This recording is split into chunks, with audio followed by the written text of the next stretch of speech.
All praises to Yahweh, Ba'ashem Yahweh Shai, Ba'ashem Rakah Kodash. Double honors to the apostles and the elders of Great Millstone, and Shalom to the elected nation of Israel.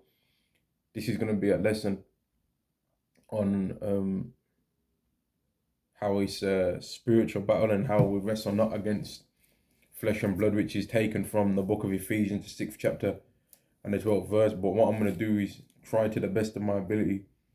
Lord, will Yahweh Ba'ashem Yahweh Shai allow me to keep it short and sweet so that I make the point across. I'm going to try and explain what that actually means, man. Right? For the people that obviously don't know already. This is 1 Kings chapter 22 and verse 19. And it says, "And he said, Hear thou therefore the word of Yahweh. I saw Yahweh sitting on his throne, and all the hosts of heaven standing by him on his right hand and on his left. And Yahweh said, Who shall persuade Ahab that he may go up and fall at Ramoth Gilead? And one said on this manner, and another said on that manner." So what we're reading about right here is that a particular prophet saw a council in the heavens, right? And the council was being made on a particular event taking place. So what you find when you read this is that the particular event was already planned to go the way that Yahweh wanted it to go. Verse 20 again, "And Yahweh said, Who shall persuade Ahab that he may go up and fall at Ramoth Gilead?" So that was the thing that Yahweh wanted to happen, right? And then it goes on to say, "And one said on this manner, and another said on that manner." So the destination was always going to be that Ahab was going to fall at Ramoth Gilead, right? Yet there's many ways that that can take place, right? There's many ways that that could take place, and all the different angels was given suggestions, right? But then we read in verse 21, it says, "And there came forth a spirit and stood before Yahweh and said, I will persuade him. And Yahweh said unto him, Wherewith, meaning how? And he said, I will go forth and I will be a lying spirit in the mouth of all his prophets. And he said, Thou shalt persuade him and prevail also. Go forth and do so." Right? "Now therefore, behold, Yahweh hath put a lying spirit in the mouth of all these thy prophets, and Yahweh hath spoken evil concerning thee." So that's just an example of how a council takes place in the heavenly realm, right? To cause for a particular thing to come to pass. Yet Yahweh already knew how it was going to come to pass, right? Yet he allowed angels to step before him and give different counsels on how it was going to take place. And yet even deeper than that is that Yahweh knew how he wanted it to come to pass in the first place, but he just allowed the angels to come in front of him and say what he wanted to say, because that's how Yahweh deals with things, man. Because every single thing on the earth is ultimately made by Yahweh, for his purposes that he plans, man. And if you're lucky, you're an Israelite. If you're unlucky, you're an Edomite. This is Revelation chapter 4 and verse 11. "Thou art worthy, O Yahweh, to receive glory and honor and power, for thou hast created all things, and for thy pleasure they are and were created." Right? So everything on the world was made for the pleasure of Yahweh. And every single thing that takes place is ultimately designed by however Yahweh wants it to take place, man. Right? If he wants a person to get sick with an ailment to where they can't walk no more, that's what it's going to be. Right? If he wants them to get sick for a time with an ailment that makes them not be able to walk, and then later on be able to walk, that's how it's going to be. If he wants Israelites to go into slavery for 400 years in Egypt, guess what? That's what it's going to be. And in the spiritual realm, it was told that that's what's going to happen. And then it was told unto Abraham, whose name was Abram at the time, before that ever happened and before he even had any type of lineage, before he even had one son, he was told that. But that was promised in the spiritual world long before. Now, did Isaac speak about the Israelites going into slavery? No. Did Jacob speak about it? Not to my knowledge, right? But then when Moses was alive and when Joseph was alive, then that's when we started to see these things coming to pass. They ended up in Egypt then. They ended up in that place that they was going to be in captivity for the 400 years, man. And even deeper than that, the Israelites in the Atlantic slave trade, that was prophesied in the spiritual realm too, right? Everything that's ever took place was prophesied to happen in the spiritual realm. Now here's another example in the book of Job. This is the book of Job, and it's verse I'll go to straight to the point. Book of Job, chapter 1 and verse 6. Now there was a day when the sons of God came to present themselves before Yahweh, and Satan came up also among them. And Yahweh said unto Satan, Whence comest thou? Then Satan answered Yahweh and said, From going to and fro in the earth, and from walking up and down in it. And Yahweh said unto Satan, Hast thou considered my servant Job, that there is none like him in the earth, a perfect and upright man, one that feareth Yahweh, and escheweth evil? Now, just like how that kind of thing is getting said about Job, right? Similar kind of things are being said about other men, right? Our apostles and our elders. Things are being said about them, right? When Satan came to try and tempt Yahweh Shai, Yahweh would have obviously said, "Go and see if you can tempt Yahweh Shai, my son. Go and see if you can tempt him. Offer him all the kingdoms of the world. See what happens, right? Say to him, jump off this mountain because you'll be helped because you're the son of God. See what happens. Say to him, why don't you make these stones bread, and see what happens." And all of it failed, man. All of that failed. Now, because we're of a weaker spirit than Yahweh Shai by a significant amount, man. Some of the times where Satan's been told to try and tempt brothers of the elect that are hoping to be of the elect, right? Satan will win in some of them occasions, man. He'll have got the particular brother to have did the wickedness or to have did a certain thing that he wanted him to do. But guess what? Really, Yahweh wanted that person to do that so that they don't get proud, man. That they don't start forgetting that the salvation is based on grace through faith, not based on you just being the ultimate Hebrew Israelite that you really should have deserved to have a book written about you in the scriptures. No, it's because Yahweh wants us to be humble, man. Right? Now, let me carry on reading. Verse 9. Then Satan answered, Job chapter 1 and verse 9. Then Satan answered Yahweh and said, Doth Job fear Yahweh? Doth Job fear God for naught? Doth Job fear Yahweh for naught? Hast thou not made a hedge about him, and about his house, and about all that he hath on every side? Thou hast blessed the work of his hands, and his substance is increased in the land. And that shows that even a man's riches is based on Yahweh making it work on that, man. Right? So there's particular brothers out there that if they've tried to do certain things and it's worked, right? And they've got the things that they wanted to get from it, but there's another brother that they've tried to do certain things and it didn't work, man. It flopped because Yahweh didn't want you to get that, but he wanted another brother to get it because maybe he knows something about you about yourself that you don't know about yourself, to where if you get certain things, you'll end up getting destroyed, man. Right? But if you end up not with a high abundance of wealth, then you'll actually be a better Israelite for that, man. Whereas another brother, he actually becomes a better Israelite if he's got more wealth. But for you, that might make you not be a better Israelite, man. You might act worse if you've got an abundance of riches, man. You might get proud or whatever, but Yahweh will know that about you, man. Yahweh knows things about us that we don't know about ourselves.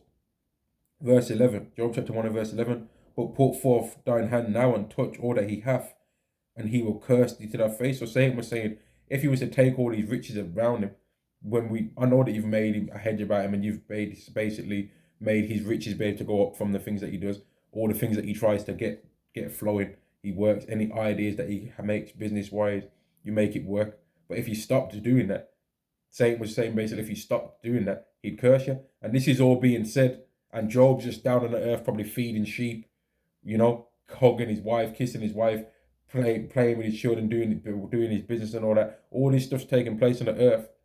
I mean, in the heavenly realm. But Job's just living down on earth while this is all taking place. Job doesn't know that this counsel is being made about him. Because if he did, he wouldn't have been confused about what was happening to him. He wouldn't have been questioning Yahweh saying, if I've sinned, if I've did this, let me know so I can repay what I've did. He would have just said, okay, this is just a test. But he wanted the answers as to why this was happening to him, man. And forgot that Yahweh can do whatever he wants to do. Because Yahweh made the heavens and the earth and all these things. And it was Elihu that broke it down to the man. And he was younger than all the people that came to Job and spoke counsels. And he was the wiser. He was the wiser of all when he broke it down, man. And that came from Yahweh, that he spoke those things. Job chapter 1 and verse 12. And Yahweh said unto Satan, Behold, all that he hath is in thy power, only upon himself put not forth thine hand. So Satan went forth from the presence of Yahweh. So Job lost all of his things because there was a counsel made in heaven that he was going to lose all his wealth. But there was a block on that counsel to where you can touch the wealth, you can't touch him, right? Then further on, you find out that the counsel got changed up to where he was allowed to hurt Job's health but not kill him. But there's other people where Yahweh will either use a righteous angel or a wicked spirit to be judging people, to make them die, man, or to make them live. He'll do that, man. He can, on a wicked side, for example, he could send an evil spirit to make somebody go through a car crash, but then they live, but then they're paralyzed for the rest of their life, right? Or he could use a righteous angel to cause for somebody to get close to getting destroyed, right? And then escape near death when they should have really, by all means, died, man. Like, for example, a hurricane could take place in a place, right? Everything around that place gets destroyed, apart from that particular person's room that they were sleeping in, man. Because a hedge was put around that to protect them. And what the purpose of this lesson is just showing is that everything takes place in the spiritual realm, and that's why the scriptures say, for we wrestle not against flesh and blood.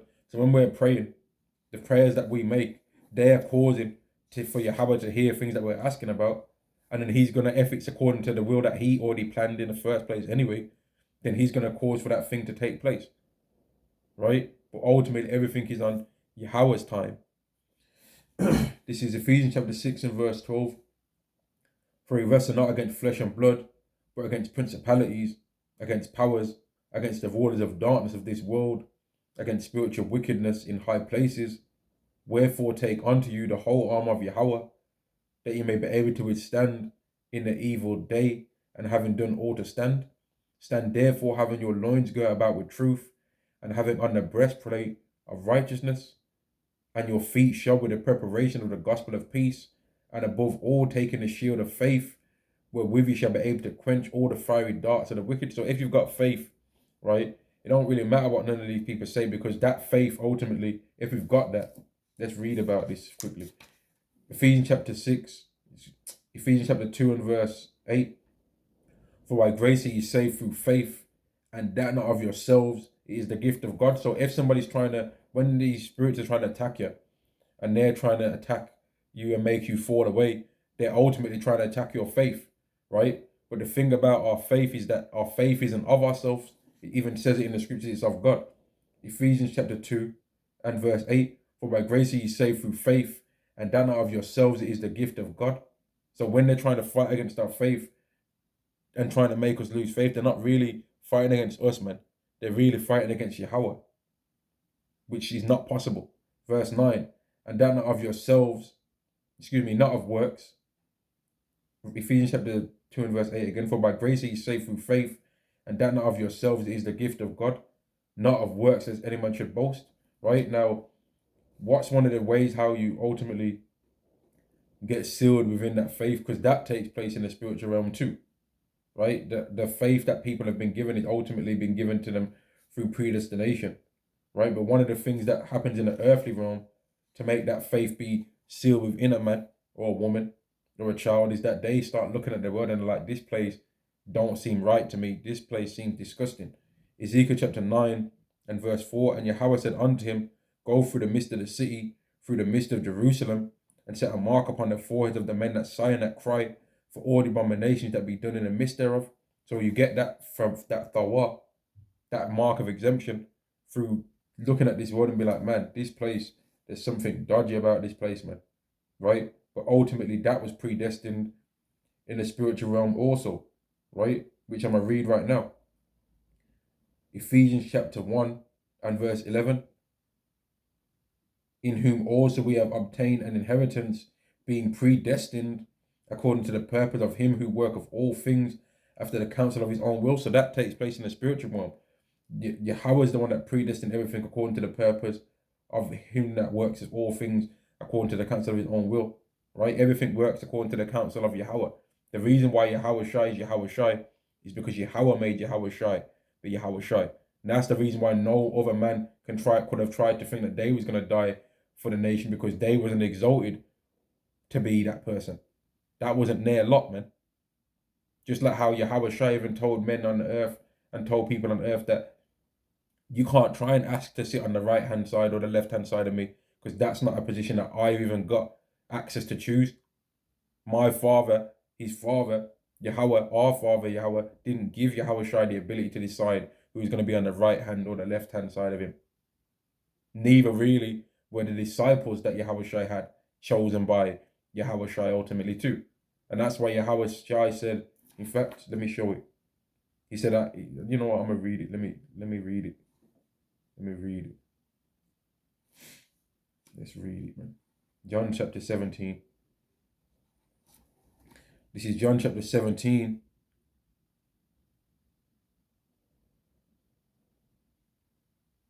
John chapter 17 and verse 5. And now, O Father, glorify thou me with thine own self, with the glory which I had with thee before the world was. I have manifested thy name.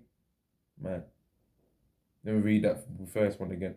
John chapter 17 and verse 5. Now, Father, glorify thou me with thine own self, with the glory which I had with thee before the world was. I have manifested thy name unto the men which thou gavest me out of the world.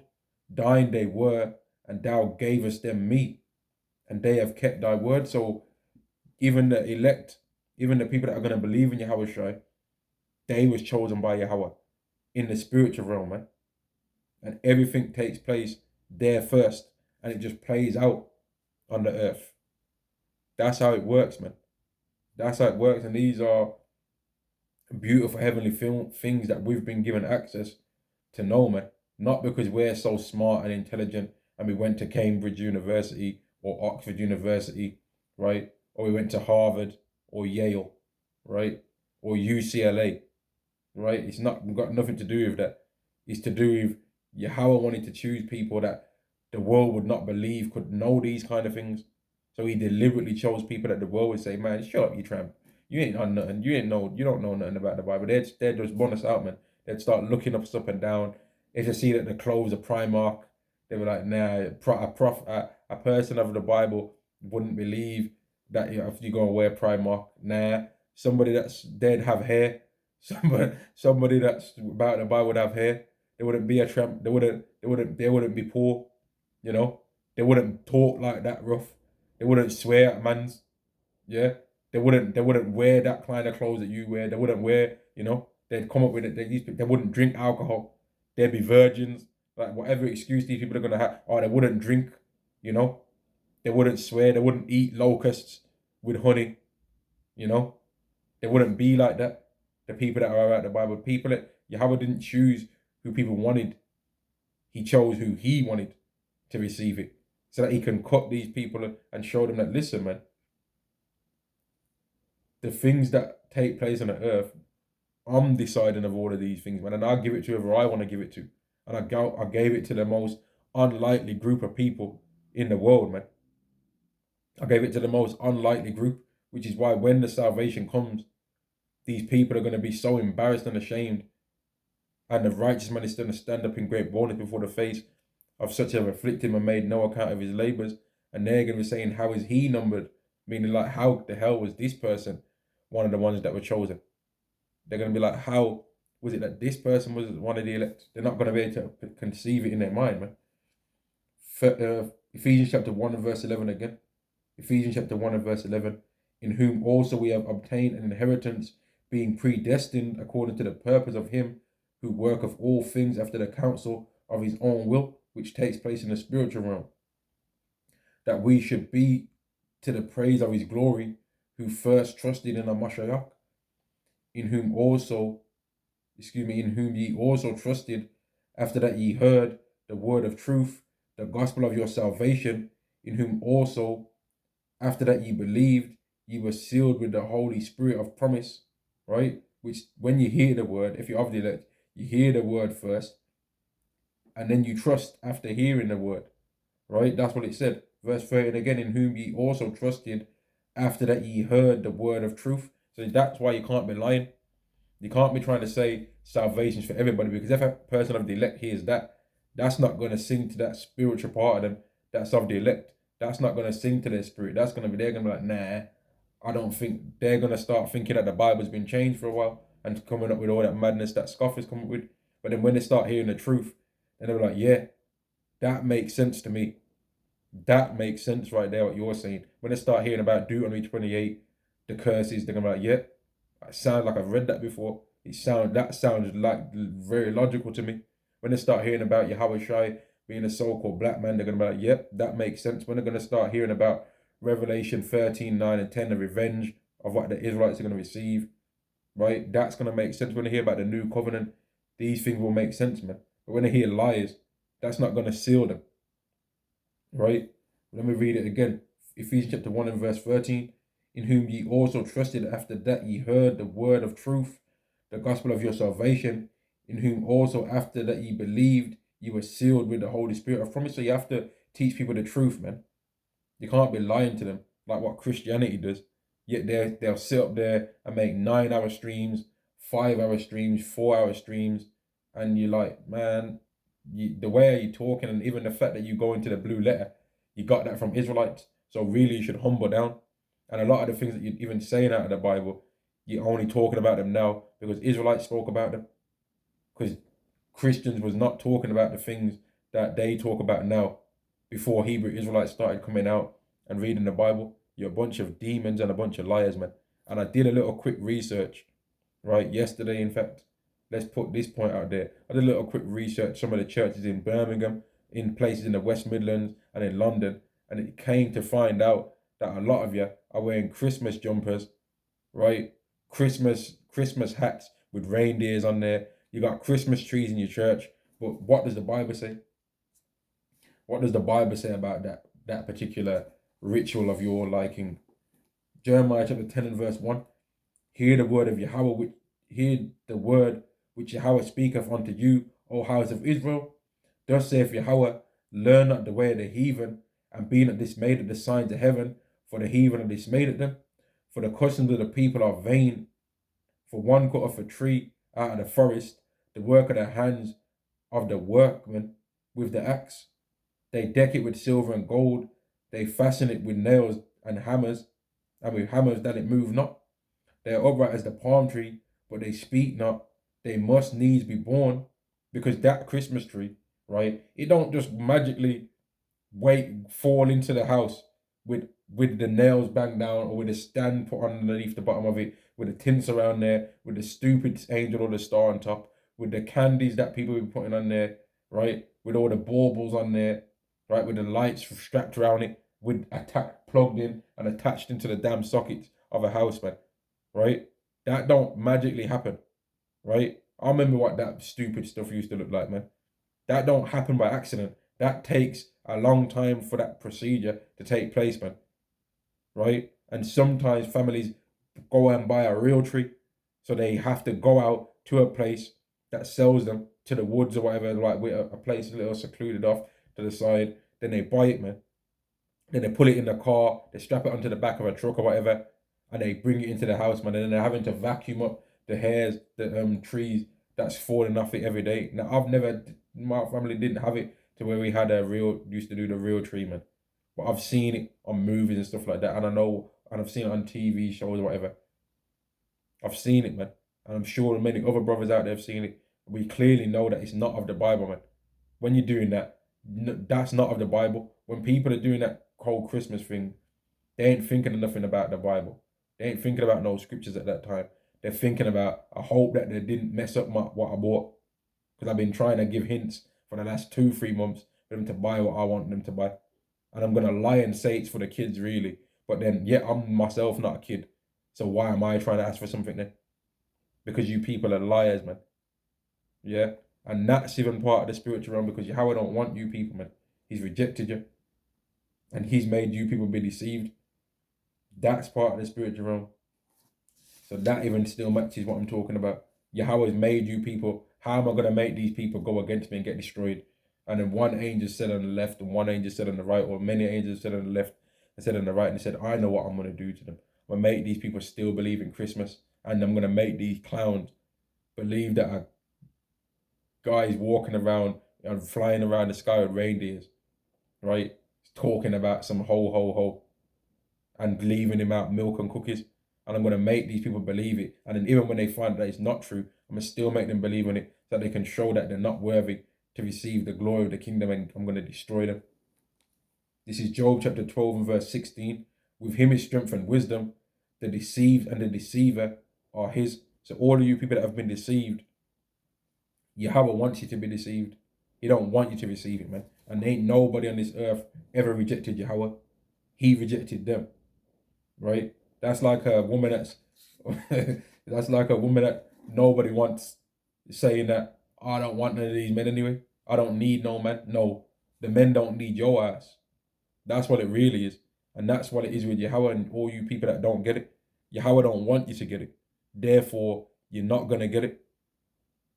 That's what it is. This is John chapter 15 and verse 16.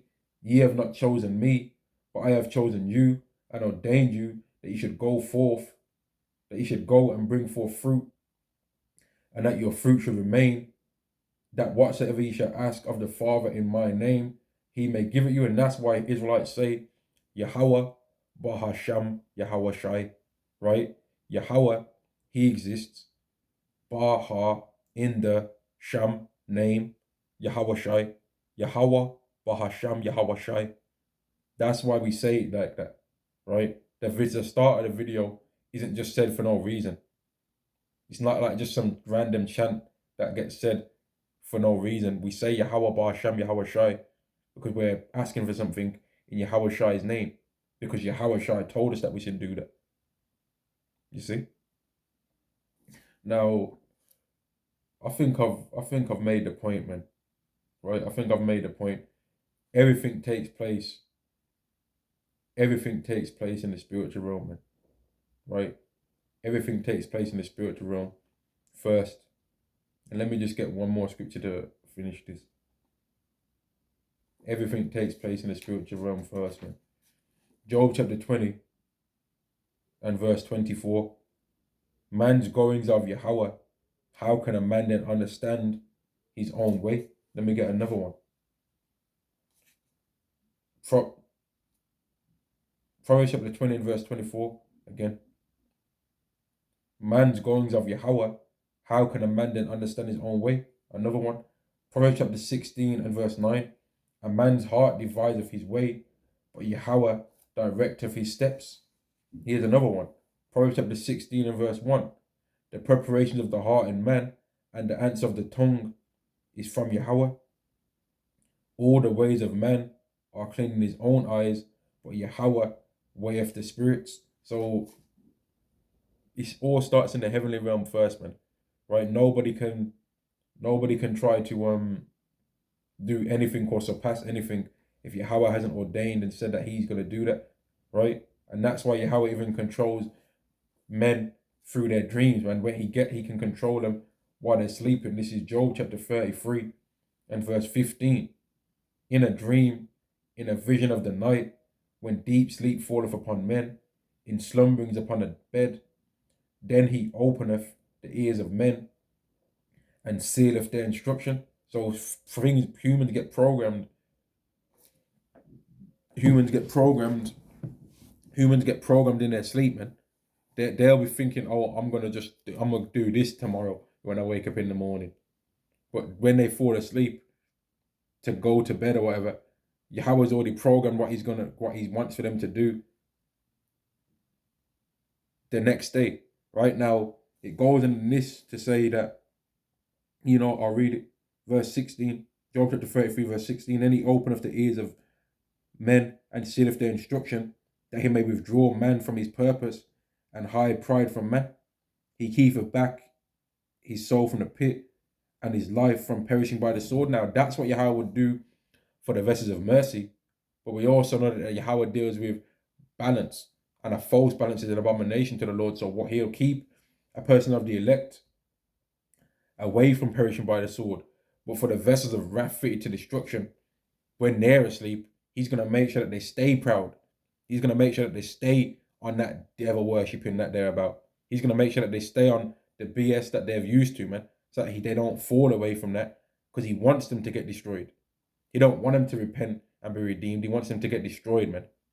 So he'll allow them to stay in that stuff while they sleep, so that they don't start having mercy on Israelites, and that they don't start trying to treat the world fair, so that they stay evil, man, because he wants to destroy them. And that also took place in the spiritual realm. And let me just quickly prove that, man. Let me just quickly prove that the Israelites and the Edomites was chosen before they even existed, really, in the spiritual realm, to be either loved by the Lord or hated by the Lord. Romans chapter 9 and verse 11. For the children being not yet born, neither having done any good or evil, that the purpose of Yahweh according to election might stand, not of works, but of him that calleth. It was said unto her, the elder shall serve the younger. So before the children had even done anything good or bad, it was that decision was made. But before there was even such a nation as Jacob, his descendants had already been prophesied to go into slavery in Egypt for 400 years before Jacob had even had any sons, man. Before he even had Joseph, who ended up going into Egypt. Before Jacob even had a father called Isaac, right? Before Isaac even existed. Before Abraham even had the name Abraham, this was taking place. Before Abraham even had the son Ishmael, this was going to be taking place. Before Abraham ever even was born, really, this was known to be that is what it's going to be, man. Yahweh knew, I'm going to make Abraham, but his name's going to be called Abram first. And I'm going to go be the God. I want to be called the God of, I want one of my titles to be the God of Abraham, Isaac, and Jacob, not the God of Nahor, right? Not the God of Haran, who were Abraham's brothers.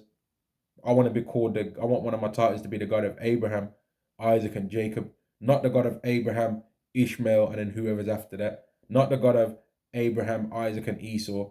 The God of Abraham, Isaac, and Jacob, who his name is Yahweh, right? That's what this is, man.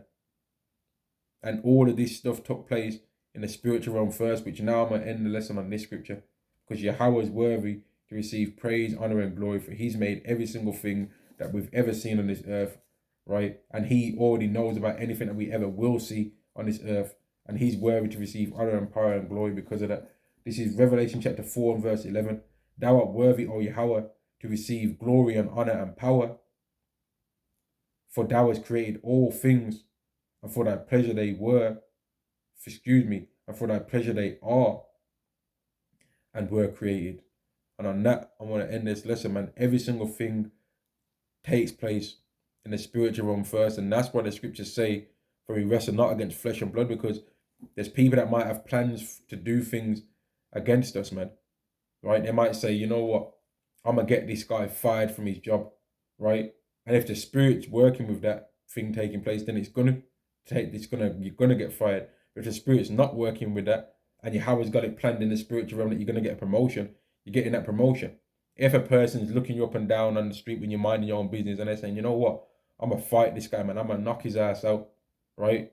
They might try and run up, right? And try and beat you up or whatever. And it ain't going to work. If a scoffer tries to bear false witness on a man of the Lord teaching on the street and tries to call the police on him and get him arrested, the police might show up and start listening and be like, you know what, mate, you're a really nice guy, actually, at the end of the day. Your squad ain't going to work, man. And that's why Yahweh Shriven told, I think it was Pontius Pilate, he said, you ain't got no power to do nothing against me, except Yahweh's gave it you, except my father's gave it you from heaven. And that's all these people, man. And that's the reason why Esau can't just run up on us, right, and just start smacking us upside the head, because that's not allowed to them, man. If they try it, a lot of them probably got proud at certain times, man, and tried to do things outside of what their jurisdiction was, and that's why a lot of them croaked it seeming like they croaked it before their time, really, man. Like they could have probably stuck out to the late 90s of their age, but some of them probably tried to be like, you know what, I'm not trying to handle it this way no more. I'm gonna try and drive by his neighborhood and look at him. I want to look at him through the window and see if I can see him in real life. I'm tired of just spying on him on the internet. And Yahweh just like, okay, you thought I was playing? You thought that that you could try and go outside of the game that we're playing, where I'm saying you can only attack them this way. I'm gonna zap you from heaven right now and kill your ass. Yeah, you can't try it outside of the way that Yahweh wants to try it, man. They're not allowed to, right? And that's why now that I'm saying this, let me finish it off with a prophecy. In fact, I said I was going to finish it a couple of times, but I'm not, obviously. Revelation chapter 13 and verse 8. And all that dwell upon the earth shall worship him, whose names are not written in the book of the life of the Lamb, slain from the foundation of the world, right? So that's taking place in the spiritual realm too, and so is this. Revelation chapter 13 and verse 16, and he calls of all, both small and great, rich and poor, free and bond, to receive a charagma in their right hand or in their foreheads, and that no man might buy or sell, save he that had the charagma, or the name of the beast, or the number of his name. Now, this is also took place in the spiritual realm beforehand, because when John saw this taking place, these things had not physically occurred yet on earth, but he already saw. It's like he got jumped into the future and saw where they had taken place in reality, right? He already saw a time in history that we have not actually clearly seen yet. He actually saw this prophecy taking place, and we're closer to that time now than he was, yet he saw that time before we've seen it, man. He's actually saw what we're expecting to see in our lifetime, but he saw it way back then. It took place in the spiritual realm first, man. And it's getting ready to take place on the earth. And all the people that are going to take it or that are not going to take it have already been prophesied to not take it or to take it. And Yahweh knows who they are. And that's why the scriptures say that, you know what, let me find it. I know where that is. I know where that is, man. This is 1 Peter chapter 1 and verse 2. Elect according to the foreknowledge of Yahweh the Father, through sanctification of the Spirit, unto obedience and the sprinkling of the blood of Yahweh Shai, Hamashiach, grace unto you and peace be multiplied. Blessed be blessed be the power and Father of our Lord, Yahweh Shai Hamashiach, which according to his abundant mercy have begotten us again unto a lively hope by the resurrection of Yahweh Shai Hamashiach from the dead, to an inheritance incorruptible and undefiled, and that fadeth not away, reserved in heaven for you, who are kept by the power of Yahweh through faith unto salvation, ready to be revealed in the last time. So everybody that is or ain't of the elect is going to get revealed in the last time, man. And John already when he would have saw that vision, he would have saw certain people that have already have or have not took it, man. He would have saw that. He would have saw the Israelites of the elect getting beheaded for not taking it, man. He would have known those faces at that time, man. But if he's back on the earth again now, he don't know who he saw, because there's no remembrance of former things, man. And it's when you think about it this way, man, it's deep, man. It's like, it's mad, man, that he saw potentially us getting beamed up, man.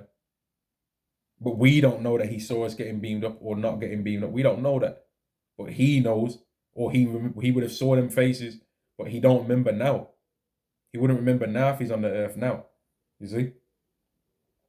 Revelation chapter 13 and verse 16, and he calls of all, both small and great, rich and poor, free and bond, to receive a mark in their right hand or in their foreheads, and that no man might buy or sell, save he that had. Let me read it again. Revelation chapter 13 and verse 16, and he calls of all, both small and great, rich and poor, free and bond, to receive a charagma in their right hand or in their foreheads, and that no man might buy or sell, save he that had the charagma, or the name of the beast, or the number of his name, right?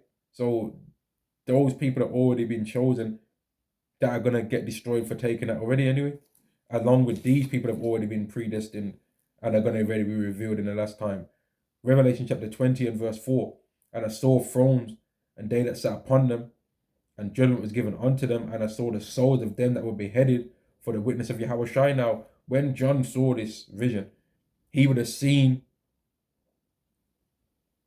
who that was, man. Now, if we could see John's vision, since we're closer to that time now, if we could get to see that same vision that John saw, right, we'd be like, damn, that's that brother. Damn, that's that brother.